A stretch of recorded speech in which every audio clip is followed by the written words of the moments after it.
कृती आहे काही नवीन शिकूया।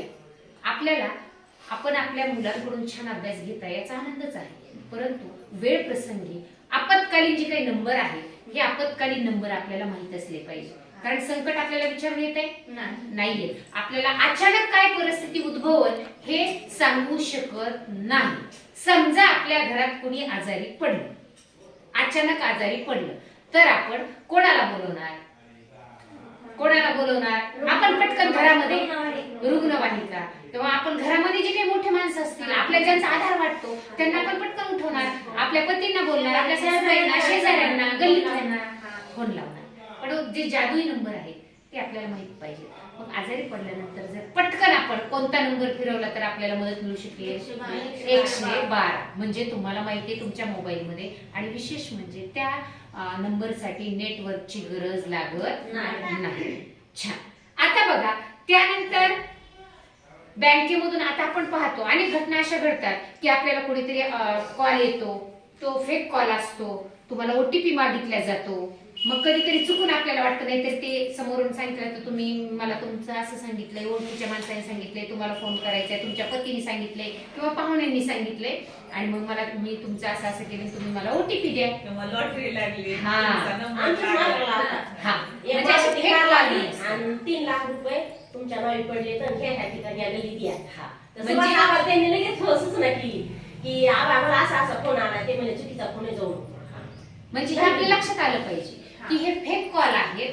किंवा मग याच्यामधून माझ्यासोबतचीच मॅडम होते, त्यांना सुद्धा 50,000 रुपये असेच गेले होते त्यांचे। म्हणजे बँकेमधून आपले जेव्हा पैसे गायब होतात अशा बऱ्याच घटना घडतात आपल्या आजूबाजूच्या परिसरामध्ये, फसवणूक होते। मग त्यावेळेस जो जादुई नंबर आहे तो कोणता आहे? 1930। छान। पूजा करण्यासाठी आपण छान टाळ्या दिल्या। म्हणजे हे नंबर आपल्या मोबाईल मध्ये जर असतील तर आपल्याला हे आपत्कालीन परिस्थितीमध्ये निश्चितच संकटामध्ये मदत करणारे नंबर आहेत, आणि यावर आपण डायल करून आपापली जी काही समस्या आहे, जी अडचण आहे ती आपण सॉल्व्ह करू शकतो। किंवा अचानक आणखी आपली अचानक तब्येत बिघडली, रात्री वेळ खूप झालीये, मग आपण नेमकं आता कोणाला शेजाऱ्यांनाही नको त्रास द्यायला, घरची आजार वृद्ध माणसं असतात, वयस्कर असतात, त्यांना उठून आपण घेऊन जाऊ शकत नाही, मग त्यावेळेस आपल्याला दवाखान्यात गाठणं गरजेचं आहे। मग त्यावेळेस आपण कोणत्या नंबर डायल करणार? 108 हा नंबर आहे।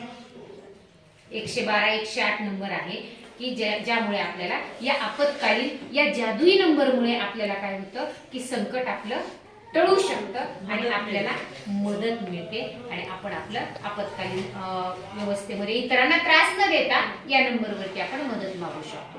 म्हणजे हे नंबर कोणते? 112, 108 आणि 1930। बघा किती महत्त्वाचे नंबर आहेत हे आपल्याला माहित असणं खरंच किती गरजेचं आहे। आणखी एक नंबर आहे 104।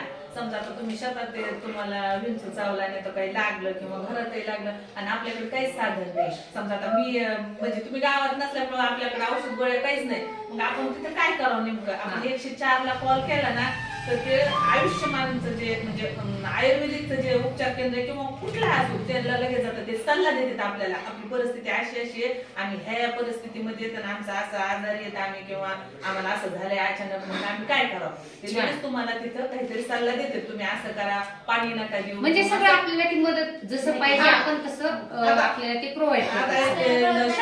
आपल्याकडे गोळी नसती, औषध नसतं, काही यायला लवकर साधन नसतं, मग आपल्याकडे जे आपल्याकडे आहे त्याच्यातच आपल्याला मदत मिळण्यासाठी ते सांगते तुम्ही कुठे तुमच्या आसपास काय आहे काय नाही, म्हणजे परिसरात आपल्याला मदत मिळते, आपल्याला पटापट शोधाशोध करायची गरज माहिती नसतं। 104 नंबर आहे। छान। बघा आणखी नवीन माहिती मिळाली, त्यांचं पण खूप कौतुक। खरोखर हे 4 नंबर सांगितल्याप्रमाणे आपण आपल्या मोबाईल मध्ये ठेवूयात, वेळ प्रसंगी त्याची मदत घेऊयात। छान। आपली कृती पूर्ण केली आपण।